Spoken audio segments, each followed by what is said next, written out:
2 நெப்பி 2 நெப்பி அதிகாரம் 10.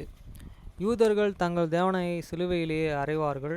அவர்கள் அவரிலே விசுவாசிக்க ஆரம்பிக்கும் வரையில் சிதறடிக்கப்படுவார்கள். ஒரு ராஜ்யம் ஆட்சி செய்யாமல் அமெரிக்கா சுதந்திரத்தின் தேசமாக இருக்கும். தேவனிடத்தில் ஒப்புரவாகி அவரின் கிருபை மூலமாக இரட்சிப்பை ஆதாயம் பண்ணுங்கள். ஏறக்குறைய கிமு 559 முதல் 545 வரை வருஷம். 1. இப்பொழுது என் பிரியமான சகோதரர்களே, யாக்கோபாகிய நான் பேசின இந்த நீதியுள்ள கிளைகளை குறித்து மறுபடியும் பேசுகிறேன். 2. ஏனெனில் இதோ நாம் பெற்ற வாக்குத்தத்தங்கள் மாமிசத்தின் பிரகாரமாய் நமக்கு செய்யப்பட்ட வாக்குத்தத்தங்களாய் இருக்கின்றன. ஆதலால் விசுவாசத்தின் நிமித்தம்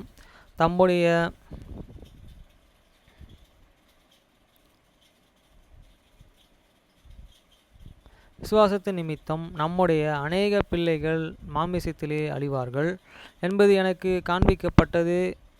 போதிலும் தேவன் அநேகருக்கு இரக்கமுள்ளவராயிருப்பார். நம்முடைய பிள்ளைகள் தங்கள் மீட்பரை பற்றி மெய்யாகவே ஞானத்தை கொடுக்கிற அதனுடனே திரும்பவும் சேர்க்கப்படுவார்கள்.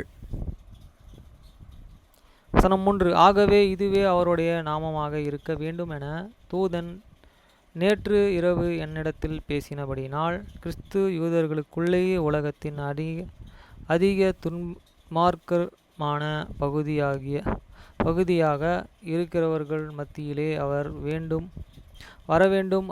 அவரை சிலுவையிலே அறைவார்கள். ஏனெனில் அதுவே நமது தேவனுக்கு நியாயமாயிருப்பதால், நாங்கள் தேவனையே சிலுவையில் அறைகிற பூமியின் வேறு எந்த தேசமும் இல்லை என நான் உங்களுக்குச் சொன்னது போலவே அது அவசியமாயிருக்கிறது. 4. வல்லமையான அற்புதங்கள் மற்றும் தேசத்தார் மத்தியிலே நடக்குமெனில் அவர்கள் மனம் திரும்பி அவரே தங்களின் தேவனென்று அறிந்திருப்பார்கள்.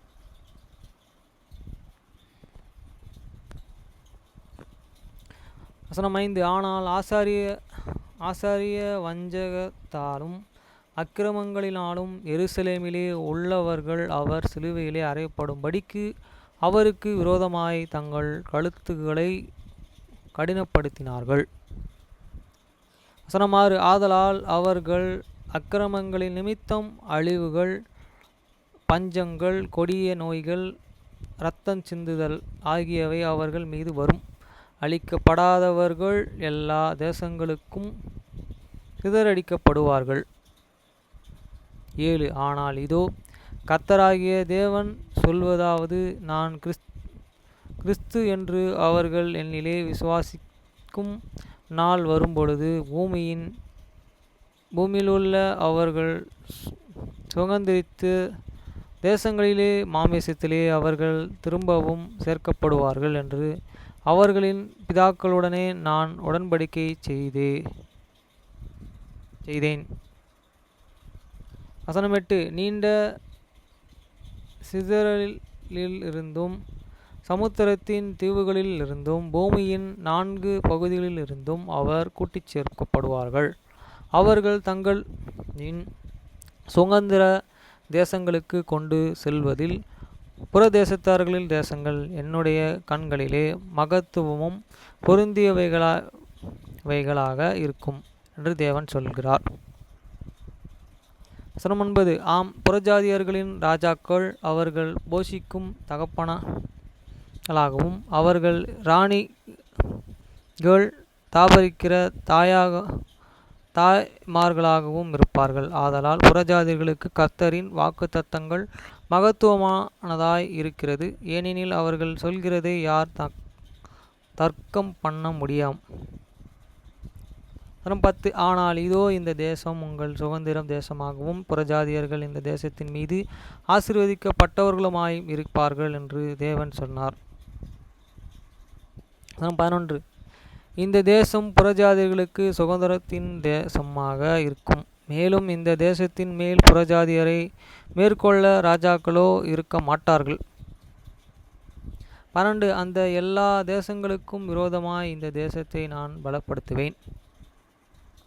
13 தேசங்களுக்கு விரோதமாக யுத்தம் செய்கிறவன் அழிவான் என்று தேவன் சொல்கிறார்.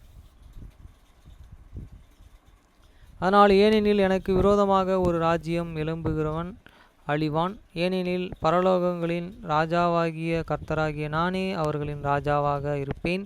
என்னுடைய வார்த்தை கேட்கிறவர்களுக்கு நான் என்றென்றைக்குமாய் ஒளியாய் இருப்பேன். 15 ஆதலால் இந்த காரணத்து நிமித்தம் அவர்கள் மாமிசத்திலே இருக்கும்போதே மனுப்புத்திரர்களிடத்தில் நான் செய்த என்னுடைய உடன்படிக்கைகளை நிறைவேற்றும் பொருட்டு நான் அநேக இரகசிய கிரிகைகளையும் கொலைகளையும் அருவருப்புகளையும் அளிக்க வேண்டியதாக இருக்கிறது. 16 ஆதலால் சியோனுக்கு விரோதமாக யுத்தம் செய்கிற யூதனும் புறஜாதியனும் சிறைப்பட்டவனும் சுதந்திரளியும் ஆணும் பெண்ணும் அழிவார்கள். ஏனெனில் அவர்களே பூமி அனைத்திற்கும் விவேசியாய் இருக்கிறார்கள். ஏனெனில் என்னில் இராதவன் எனக்கு விரோதியாய் இருக்கிறான் என்று தேவன் சொல்கிறார். 17 ஏனெனில் அவர்கள் மாமிசத்திலே இருக்கும்போதே அவர்களிடத்தில் கிரியை செய்வேன் என்று மனுப்புத்திரனிடத்திலே நான் செய்த வாக்குத்தத்தங்கள் நிறைவேற்றுவேன். 18 ஆதலால் என் பிரியமான சகோதரர்களே, தேவன் சொல்லுவதாவது, நான் உன் சந்ததியை புறஜாதிகளின் கைகளிலே உபத்திரவப்படுத்துவேன். ஆயினும் அவர்கள் அவர்களுக்கு ஒரு தகப்பனைப் போல இருக்கும்படி புறஜாதியர்களின் இருதயங்களை நான்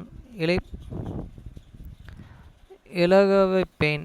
ஆதலால் புறஜாதியர்கள் ஆசீர்வதிக்கப்பட்டு இஸ்ரவேலின் வீட்டாருடன் எனப்படுவார். 19 ஆதலால் உன் சந்ததிக்கு உன் சந்ததியுடன் எண்ணப்படுபவர்களுக்கும் என்றென்றைக்குமாய் அவர்களின் சுதந்திர தேசமாய் இந்த தேசம் இருக்கும்படி நான் அர்ப்பணம் பண்ணுவேன். ஏனெனில் இது மற்றும் எல்லா தேசங்களையும் காட்டிலும் தெரிந்த கொள்ளப்பட்ட தேசம் ஆயிருக்கிறது என்று தேவன் சொல்கிறார். ஆதலால் அதிலே வாசம் செய்யும் அனைவரும் என்னை ஆராதிக்கும்படி செய்வேன் என்று தேவன் சொல்கிறார். அப்பொழுது என் பிரியமான சகோதரரே, நாம் இரக்கமுள்ள தேவனும் நமக்கு இந்த காரியங்களை குறித்து எவ்வளவு மகத்துவமான ஞானத்தை கொடுக்கிறதை காண்கிறபடியால் அவரையே நாம் நினைவு கூறுவோமாக. நாம் பாவங்களே ஒதுக்கி வைப்போமாக. நாம் தூர தள்ளிவிடப்பட நிமித்தம் நம்முடைய தலைகளை தொங்கிவிட இருப்போமாக. இருப்பினும் நம்முடைய சுதந்திரம் தேசத்தில் இருந்து துரத்தப்படாதிருக்கிறோம். ஆனாலும் நாம் ஒரு மென்மையான நிலையத்திற்கு நடத்தப்படும். கர்த்தர் சமுத்திரத்தை நாம் பாதையாக்கினார். நாம் சமுத்திரத்தின் தீவின் மீது இருக்கிறோம். 21 வசனம். ஆனாலும் சமுத்திரத்தின் தீவுகள் இருப்பவர்களுக்கு கர்த்தரின் வாக்குத்தத்தங்கள் மகத்துவமானதாய் இருக்கின்றன. ஆனால் அது தீவுகள் என்று சொல்வதாலே அதை விட அதிகமான தீவுகள் இருக்க வேண்டும். அனைவர்களும் நாம் சகோதரர்களால் வாசம் பண்ணப்படுவார்கள் உள்ளன. 22 ஏனெனில் இதோ கர்த்தராகிய தேவன் தன் சித்தம் மற்றும் பிரியத்தின்படியே இஸ்ரவேலின் வீட்டாரை எவ்வளவு வழிநடத்தியிருக்கிறார்கள். எப்பொழுதும் இதோ முறிக்கப்பட்டு போனார்கள். அனைவரையும் கர்த்தர் நினைவு கூறுவதால் அவர்கள் நம்முடைய நினைவுகள் கூறுகிறார்கள்.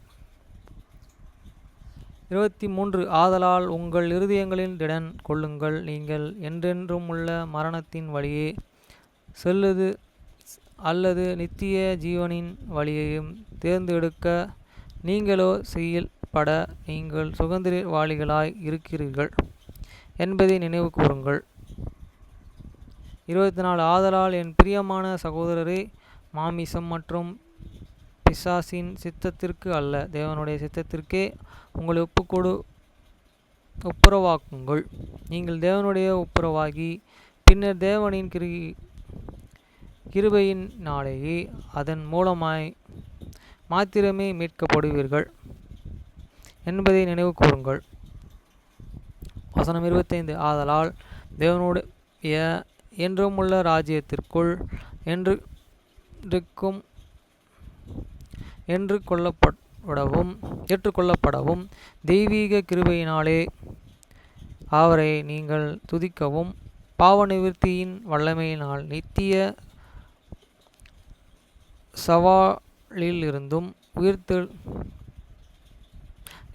சாவிலிருந்தும் உயிர்த்தெழுதலின் வல்லமையில் மரணத்திலிருந்தும் தேவன் உங்களை எழுப்புவாராக. ஆமேன்.